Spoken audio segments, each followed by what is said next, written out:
केंद्र सरकार 100% मनरेगा मजदूरों को पैसा देती थी, तब भी सर जानकारी में आया है कि 200 करोड़ रुपए का लगभग मानदेय उत्तर प्रदेश के मानदेय कर्मियों का बकाया है, जबकि मध्य प्रदेश में 18,000, झारखंड में 23,140 रुपये प्रति माह है। उत्तर प्रदेश में भी डबल इंजन की सरकार है। श्रमिकों के भुगतान में सर कई महीनों का समय लगता है और काम वो इस महीने करता है, उसका भुगतान 3-4 महीने बाद मिलता है। 60-40 का रेशियो होगा तो उसके भुगतान में भी समस्याएं आएंगी। ऑनलाइन हाजिरी लगती है और कभी नेटवर्क की प्रॉब्लम या किसी अन्य कारण से जब हम सभी चीज़ों में आगे हैं, टेक्नोलॉजी में आगे हैं, तो आखिर उनके भुगतान में इतना समय क्यों लगता है। मनरेगा योजना जिसमें प्रदेश के करोड़ों परिवारों का पेट चलता है, वह योजना एक कमजोर वर्ग के व्यक्ति को भी स्वावलंबी बनाती है और इस योजना में वह कार्य करके अपने परिवार का भरण पोषण करने का काम करता है। उस योजना का नाम है मनरेगा।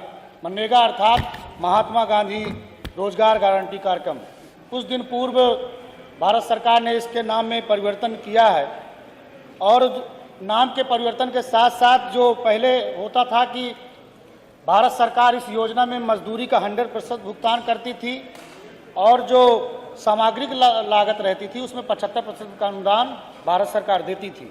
लेकिन जो नई गाइडलाइन आई है उसमें जानकारी मिल रही है कि अब जब पहले केंद्र सरकार 100% मनरेगा मजदूरों को पैसा देती थी, तब भी सर जानकारी में आया है कि 200 करोड़ रुपए का लगभग मानदेय उत्तर प्रदेश के मानदेय कर्मियों का बकाया है। और अब बहुत से ऐसे मजदूर हैं, करोड़ों मजदूर, जिनका श्रमिकों का भुगतान भी अभी तक नहीं हुआ। एक ये सोचने वाली बात है कि उन मजदूरों का भुगतान कैसे होगा।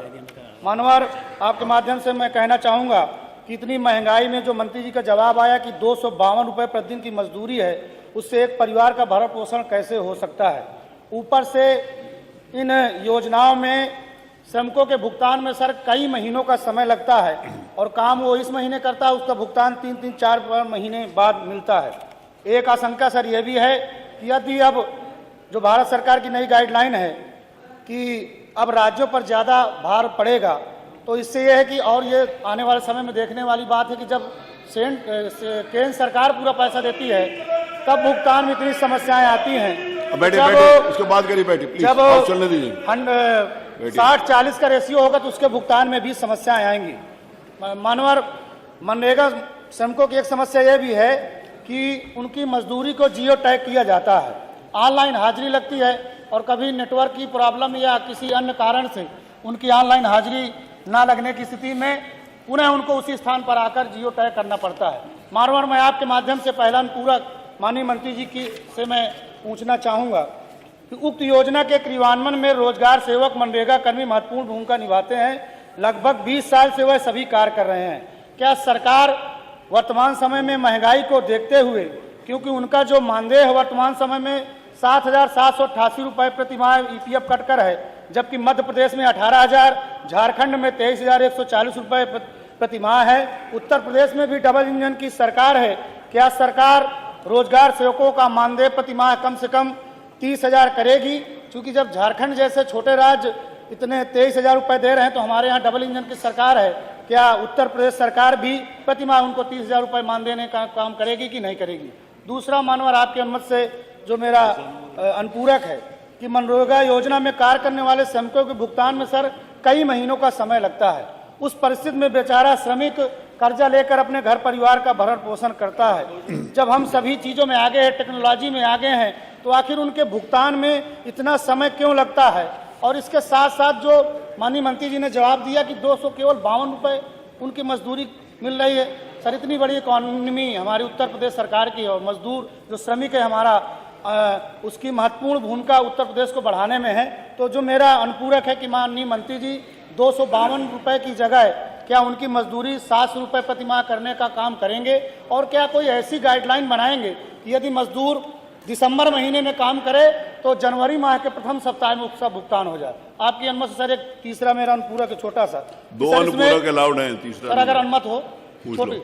इसमें सर चर्चा में आ रहा है कि इसमें किसानों को भी जोड़ने की कयावत हो रही है जो अभी, तो क्या जो नई गाइडलाइन आई है उसमें से किसानों को जोड़ा जाएगा, और यदि अगर किसानों से जोड़ा जाएगा तो क्या उसका लाभ सूक्ष्म, लघु, सीमांत सभी किसानों को मिलेगा? अगर मिलेगा तो किस प्रकार इस योजना का क्रियान्वयन होगा? धन्यवाद। माननीय मंत्री जी।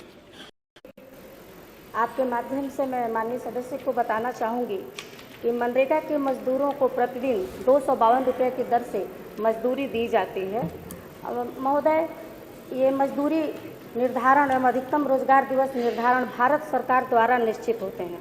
जब भारत सरकार बदलाव करेगी तो राज्य सरकार स्वतः ही बदलाव कर देगी। माननीय सदस्य ने पूछा कि इसका नाम बदल दिया गया और इसकी तमाम चीज़ें बताएं। माननीय अध्यक्ष जी, 2 अक्टूबर 2009 से पहले ये नरेगा था। फिर जब चुनाव आया तो याद आया कि इसमें महात्मा गांधी जोड़ दिया जाए, उसके बाद ये मनरेगा हो गया। अब इसमें जो नाम की बात है तो ये BBG राम जी नाम की बात नहीं है, ये विकसित भारत गारंटी फॉर रोजगार एंड आजीविका मिशन ग्रामीण है। नाम वाला पूछा नहीं है, जो महोदय वो वाला नया पूछा वो बताइए। 100 दिन से बढ़ाकर हमारी इस नई ये बताइए, उसमें 125 दिन की गारंटी हो गई है और विकसित भारत से इसे जोड़ा जाएगा।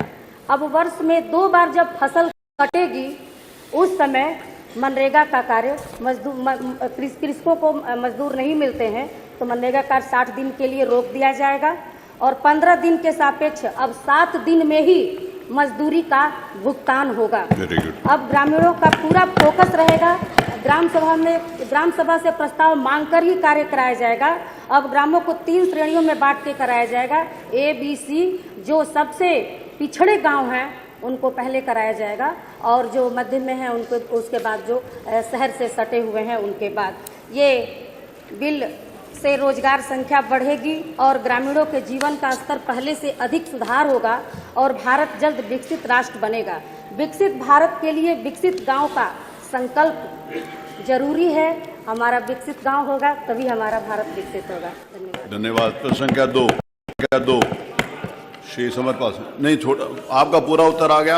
आपने तो ये पूछा था कि 1 मिनट कि इस महीने का भुगतान अगले महीने कर दें, तो उन्होंने कहा 7 दिन में कर देंगे, अगले महीने की भी जरूरत नहीं है। जवाब आया कि मजदूरी देने का काम जो नियम है वो भारत सरकार तय करती है। वही करती है सर, हरियाणा में सर 400 रुपये। अब हरियाणा जाके पूछिए। समरपाल, माननीय समरपाल जी।